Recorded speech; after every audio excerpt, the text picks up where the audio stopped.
ఈ తాతకున్న బలుపుకి అసల యూఎస్ఏ ప్రెసిడెంట్‌లో ఇంతకు ముందల ఎవరికీ లేదనే చెప్పుకోవచ్చు. ఇతను చేసే పనికి యూఎస్ఏ వాళ్ళే తలదించుకుంటున్నారు. టు బీ ఫ్రాంక్ ఇంకా ఇలాంటి ప్రెసిడెంట్ మళ్ళీ దొరకకపోవచ్చు వీళ్ళందరికీ. ఇంకా విషయంలోకొచ్చేస్తే మన ఇండియాని మరియు రష్యాని డెడ్ ఎకానమీ అన్నాడు. డెడ్ ఎకానమీ అంటే మన దేశంలో ఉత్పత్తి అయ్యేవి అన్నీ జీరోతో సమానం అండ్ ఇంపోర్ట్, ఎక్స్‌పోర్ట్ కూడా ఏమీ లేదు.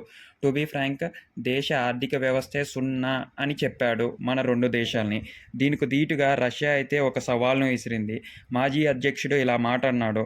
"మీరు డెడ్ ఎకానమీ అనే ముందల మా దగ్గర డెడ్ హ్యాండ్ ఉందనైతే గుర్తుపెట్టుకోండి" అన్నాడు. డెడ్ హ్యాండ్ అంటే రష్యా దగ్గర న్యూక్లియర్ బాంబ్స్ ఉన్నాయి. అవి ఎలాంటి న్యూక్లియర్ బాంబ్స్ అంటే ఎవరో ఆపరేట్ చేయవసరం లేదు.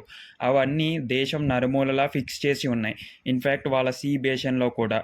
సముద్ర తీరాలలో కూడా ఉన్నాయి. అంటే ఎప్పుడైతే ఒక దేశం కానీ, ఒక న్యూక్లియర్ బాంబ్ కానీ వాళ్ళపైన అటాక్ జరిగిందో అప్పుడు ఇమ్మీడియేట్‌గా ఇవన్నీ యాక్టివేట్ అయిపోతాయి మ్యాన్ పవర్ లేకోకోకుండా.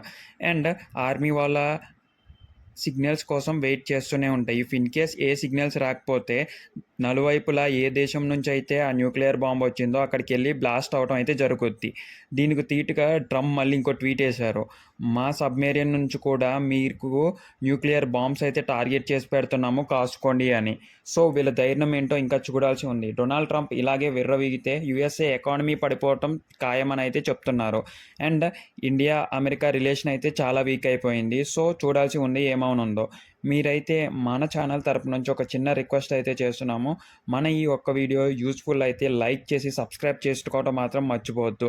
కింద డిస్క్రిప్షన్‌లో మన ఫేస్‌బుక్ ఛానల్ ఉంది. అక్కడికెళ్ళి మీరు ఒక్కసారి జాయిన్ అయిపోతే నాకు చాలా హెల్ప్‌ఫుల్‌గా ఉంటది. And more over me support ఉంటేనే మనం ఈ ఛానల్ నడపగలం. సో ఇదంతా